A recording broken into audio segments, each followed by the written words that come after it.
Hello everyone and welcome to UZ Report World News Broadcasting with the latest news from Uzbekistan and around the world. President Shavkat Mirziyoyev on April 15 arrived in Samarkand to inspect progress on what officials say is the ongoing complete modernization of the international airport built in 1967. The project provides for the construction of a new passenger terminal, runway, parking lots and other facilities. The new terminal is to have a modern design and the capacity to serve 800 passengers per hour. The capacity of the airport has reached half that figure to date. The main goal should be the convenience of the airport for people. To do this, it is necessary to use smart technologies, make sure that the service is inexpensive, high quality and fast, said Mirziyoyev. The revamped airport is expected to have 24 spaces for aircraft of various sizes. 3 spaces are to be designed to allow for de-icing treatment. Cargo services are also to be arranged at the airport. Mirziyoyev urged that particular attention is paid to this issue and gave instructions on improving the competitiveness of cargo transportation. In order for cargo services to be stable and profitable, a constant flow of cargo is needed. To do this, it is necessary to ensure the cheapness and speed of aircraft maintenance, shipment and delivery of cargo, and involve other airlines in the process. In addition, the region, by increasing the production of export-oriented fruit and vegetable products, will be able to deliver to the world market directly through this cargo center, the president added. The updated airport is scheduled to go into operation in September. The Imam Bukhari complex of the Samarkand region is soon to meet the world standards. This has been reported when the president observed the works carried out in the complex. The government plans to build a large mosque with 4 symmetrical minarets, terraces, and a wide alley leading to the complex. To serve over 10,000 pilgrims, modern facilities would be created, which are 7 hotels, 3 parking lots, and a bus station, as well as a supermarket. There are also plans to build restaurants, a handicraft shop, a bath house, ablution rooms, and a slaughterhouse. During his visit to the Samarkand region in 2019, the president mentioned the need to modernize the Imam Bukhari Memorial Complex. A new project of the complex was developed, and considering the world experience, it has been refined several times. The Imam Bukhari International Research Center and the Hadith Scientific School were established here. The complex under construction, together with these institutions, forms a single large ensemble that can meet all the needs of the pilgrims. Shavkat Mirziyoyev congratulated all Muslims and all the people of Uzbekistan on the beginning of the month of Ramadan.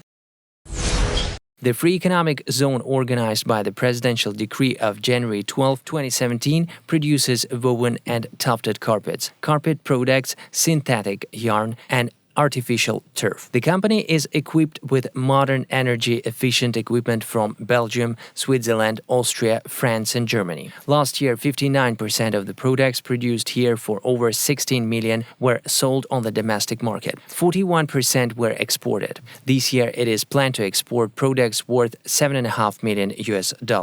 The president also visited the Sam Electro Service Limited Liability Company. The company is able to produce 260,000 electric ovens, 150,000 gas stoves under the brand Ideal and their accessories per year. Modern energy-efficient equipment from Germany, Turkey and China have been installed. In 2020, equipment worth $5.5 million was produced here, 32% of which was exported. This year, it is planned to deliver $2 million worth of goods abroad. Today, construction and installation works on 29 projects worth $90 million are being carried out in the FEZ Urgut. In addition, 21 additional projects worth $144 million have been formed, and 33 promising projects worth $206 million are planned to be implemented.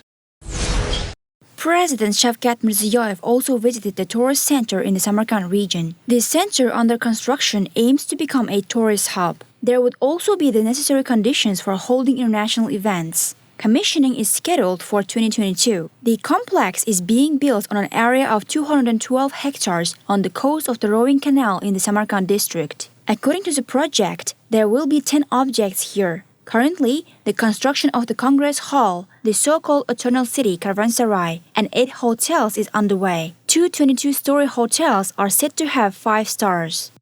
French Électricité de France has said it's considering building a pumped storage power plant in Uzbekistan. Its announcement came after a delegation from the company met with the management of Uzbek Hydroenergo. The plant, which is designed to accumulate electricity during periods of low consumption and its return during peak loads on the network, is to be built in the Bostanlik district of the Tashkent region. During negotiations in Tashkent on April 14, the parties inked preliminary agreements on cooperation. The facility is to be named Hojakent PSPP, with a capacity set to comprise 200 megawatt. No information was provided on the size of the investment. The Uzbek-European relations in GSP Plus format were on agenda of a roundtable in Brussels. The event saw representatives of political, expert, analytical, as well as the business circles of EU, Benelux countries and Uzbekistan. Earlier this month, the European Union has accepted the Republic as the 9th beneficiary country of the Special Incentive Arrangement for Sustainable Development and Governance. Uzbek ambassador to the Benelux countries, Dilyor Hakimov, took a positive view of the existing dynamics in Uzbek-European relations, as well as the ongoing negotiations on the elaboration of the Enhanced Partnership and Cooperation Agreement. He also highlighted the measures taken by the Uzbek government to join the World Trade Organization. Fuliban Tushella, chairman of the delegation of EU Parliament for Central Asian countries and Mongolia, stressed that the new status obtained by Uzbekistan would help the Republic expand exports to the EU countries on a duty-free basis. Besides, the EU would benefit by saturating its member states with quality Uzbek goods. The head of the EU delegation to Uzbekistan, Charlotte Adrian, noted that GSP Plus status provides Uzbekistan not only with the opportunities in the form of unilateral preferences for the exports of its goods to the EU, but also with certain obligations. Dan Patterson, president of Silverleaf International, and Jonas Astrup, chief technical advisor for ILO in Uzbekistan, during an online briefing on Thursday, discussed labor relations, measures aimed at attracting leading brands, as well as the introduction of innovative agricultural technologies in Uzbekistan. The event was chaired in cooperation with Uzbek Embassy in the USA and Canada and the American Uzbekistan Chamber of Commerce. According to the Uzbek Embassy in the USA and Canada, Dan Patterson described in detail the successful experience of investment project to create a textile cluster in the Jizak region worth $350 million. He mentioned that the Uzbek government has achieved high results in transforming the planned economy into a market force through full privatization of the textile sector and increased mechanization. Besides, he reported that along with American technologies, the innovation cluster Silverleaf uses blockchain technology to optimize the production and export cycle of textiles, where international partners can access data on the sustainability of the production cycle at each stage. Speaking of the efficiency of the cluster system, the American investor emphasized that the decision of the Uzbek government to introduce a cluster mechanism in the sector would serve as a model for the entire planet. It enables to control the quality and ensure the sustainability of the complete cycle, from cultivation process to production of final products. According to the Uzbek embassy, the Saktiana Jizak-based football club is supported by American investor. Additional funds are allocated for road reconstruction, street light installation in the village and along the M39 road, as well as a drinking water supply in Mingchinor's rural area. Uzbekistan for the first time has got into the list of the best countries in the world, according to the American news agency US News. The republic was ranked 73rd out of 78, just after its neighbor Kazakhstan. In the ranking, countries are considered in terms of social justice, racial equality and climate support. Uzbekistan's openness for business got the biggest percentage. However, as several other countries, corruption is the reason why the country is at the end, the agency notes. The leading places in the list were occupied by Canada, Japan, Germany, Switzerland and USA. Uzbekistan's viticulture is to raise $6.5 million from the budget, the Agency for Development of Winemaking said. Of the total amount of $1.6 million is planned to be spent on drilling 144 wells and $4.9 million for drip irrigation. By the end of 2021, 143 artesian wells would be dug on rocked lands, and drip irrigation technology is planned to be introduced in vineyards with an area of 4.1 hectares. The planning of new vineyards is expected on more than 40,000 hectares of arable land. In addition, the old economical ineffective vineyards of 6.2 thousand hectares would be reconstructed. The country is increasingly shifting its agriculture from cotton cultivation to fruits and vegetable growing. Uzbekistan, in cooperation with Russia, is planning to expand wastewater treatment plants. The current length of the drinking water supply network in the republic is 70.4 thousand kilometers, of which more than one-third is in need of an overhaul. Uz-Su-Taminot, Russian Ekalos Prague-Stroy and Uz-Ekalos decided to cooperate in the field of water disposal and wastewater treatment, said RIA Novosti. An agreement was reached, the transfer of technologies and exchange of experience for the creation of wastewater treatment plants in Uzbekistan for residential buildings and industrial enterprises under construction. Over 25 million people in the country are in need of high-quality drinking water supply services. This is 73% of the republic's population. 2 patients to 1 bed, gasping for air and wearing oxygen masks. This is the reality inside a government hospital in India's capital, New Delhi, battling the country's growing COVID-19 crisis. Daily infections in India crossed 200,000 on Thursday, according to official data, making it the highest anywhere in the world. At Lok Nayak Jayaprakash Narayan Hospital, one of India's largest COVID-only facilities with more than 1,500 beds, a stream of ambulances ferried patients to the overflowing casualty ward.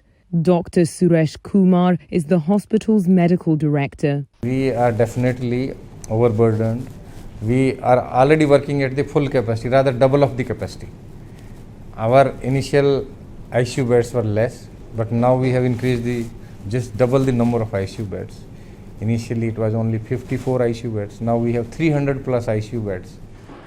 After imposing one of the world's strictest lockdowns for nearly 3 months last year, India's government relaxed almost all curbs by the beginning of 2021.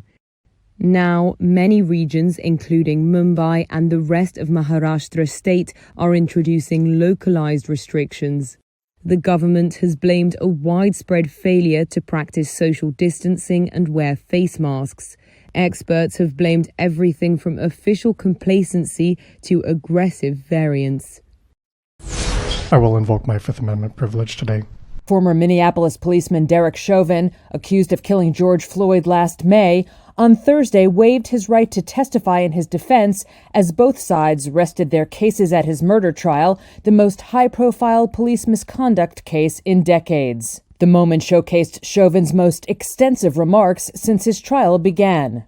All right, has anyone promised anything or threatened you in any way to keep you from testifying? No promises or threats, Your Honor. Do you feel that your decision not to testify is a voluntary one on your behalf? Yes, it is. Chauvin's defense, which began presenting their case earlier this week, called witnesses including former Maryland Chief Medical Examiner Dr. David Fowler, who said Floyd, whose death was ruled a homicide at the hands of police, really died of heart disease, and that the exhaust fumes of the adjacent police car may have also poisoned him. Dr. Martin Tobin, a pulmonologist who testified as an expert witness for the prosecution, returned to the stand on Thursday in an effort to undermine Fowler's testimony about carbon monoxide poisoning. Do you agree with that proposition? No, I do not. Tobin told jurors that previously shared data showed that the level of carbon monoxide in Floyd's blood was, quote, within the normal range. Prior to his testimony, prosecutors said they had been contacted by the Hennepin County Chief Medical Examiner who performed the autopsy on Floyd to disclose previously unpublished test results that showed normal carbon monoxide levels in Floyd's blood. But Judge Cahill denied the request to admit the results as new evidence, saying it was too last minute in a way that was prejudicial to Chauvin and warned against Tobin even mentioning it. But if he even hints that there are test results that the jury has not heard about, it's going to be a mistrial. Judge Cahill told jurors they would hear closing arguments on Monday before receiving the case for deliberations. They will be sequestered at a hotel in Minneapolis, whose downtown is filled with National Guard troops and boarded up windows preparing for potential unrest. The judge even did his best to advise jurors on how much clothing to pack. If I were you, I would plan for long and hope for short. Chauvin has pled not guilty to second-degree murder, third-degree murder, and second-degree manslaughter charges. A delegation sent by U.S. President Joe Biden to Taiwan met with the island's leader Tsai Ing-wen on Thursday, where she said Taiwan would work with Washington to counter military activity by China. We are very willing to work with like-minded countries, including the US, to jointly safeguard the peace and stability of the Indo-Pacific and deter adventurous maneuvers and provocations. In the last few months, Taiwan has complained that China's Air Force sends almost daily missions near its air defense identification zone. Most recently, on Monday, a record number of Chinese fighter jets and nuclear-capable bombers flew into Taiwan's ADIZ. And Wednesday, China announced it would begin 5 days of live-fire drills off part of its coast facing Taiwan. The emissaries visiting Taiwan include former U.S. officials, and their arrival was meant to signal Biden's commitment to safeguarding Taiwan and its democracy. Former U.S. Senator Chris Dodd assured Tsai the U.S. is Taiwan's, quote, reliable, trusted friend, and the alliance is stronger than ever. China described its military exercises near Taiwan as combat drills and said the U.S. meeting in Taiwan, quote, will only exacerbate the tense situation in the Taiwan Strait.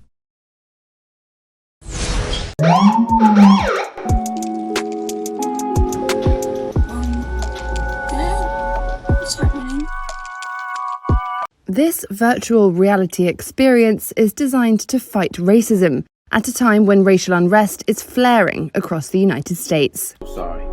I was taking my son to school since he missed the bus, and I must have been... Well, I guess today's the day that little homie's gonna learn what happens when you break the law. Gun! Hands on the steering wheel, now! Dad, what's happening? Software engineer Bryant Young drew on his own experiences when creating it. So Our America VR is a branching narrative VR experience about being black in America. It takes you through the story as the black father, and he's with his son Malcolm on the way to school. So basically, the audience has to go through these different scenarios, whether it's subtle or overt racism, and has to navigate these different conversations and interactions properly. Squad's en route. Be ready for conflict. Suspects are armed. Same day, different crime. Hands on the wheel!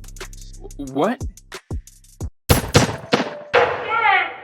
It's unfortunate that the project is timely, because that means the stuff is still going on. But this isn't stuff that we didn't know was going on. We in the black community, we knew this was happening beforehand. It's just that now there's a bigger light being shown on the injustice in America. I really just hope that this experience can make some positive change, whether it just makes one person change their mind and being like, hey, maybe I should rethink about how I view the black community or what they're going through.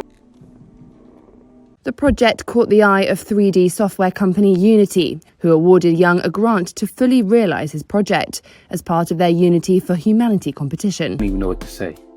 You know how dangerous it is to even take a toy gun outside the house? Young said the idea was born out of an unpleasant interaction he had with a police officer when he was a 16-year-old driver. The 25-year-old and his team hope to have finished it by September. It's not 5 minutes in a VR headset, but hopefully this can bring some insight so people can better understand our situation and things that we go through on a daily basis.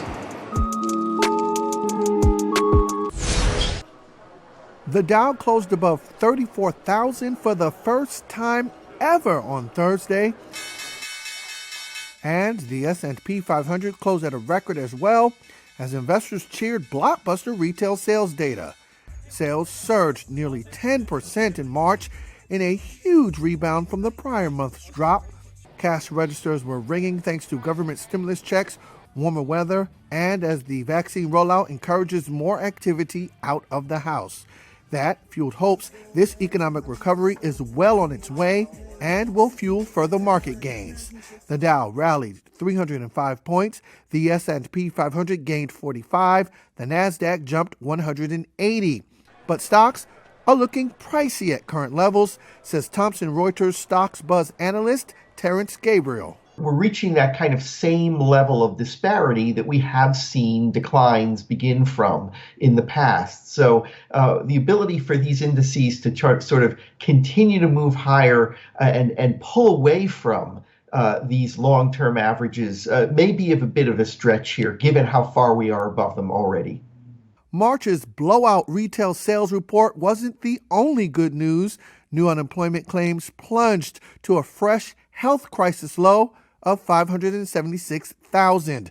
But unemployment is still a problem. Nearly 17 million Americans received some sort of government jobless assistance through the end of March. Powerful earnings continued to roll out from the banking sector. Quarterly profits more than doubled at Bank of America. Investors, however, were looking for even better results and drove the stock lower. Citigroup smashed earnings expectations with profits that tripled from a year ago. Shares of Citigroup ended slightly lower for the day, but are up about 70% over the past year. Looking outside of banking, Delta was the first of the major airlines to report quarterly results. It posted a bigger than expected loss as it got squeezed by a slump in demand, lower fares, and higher jet fuel costs. Delta shed nearly 3%. These were the top headlines for today. Stay safe and goodbye.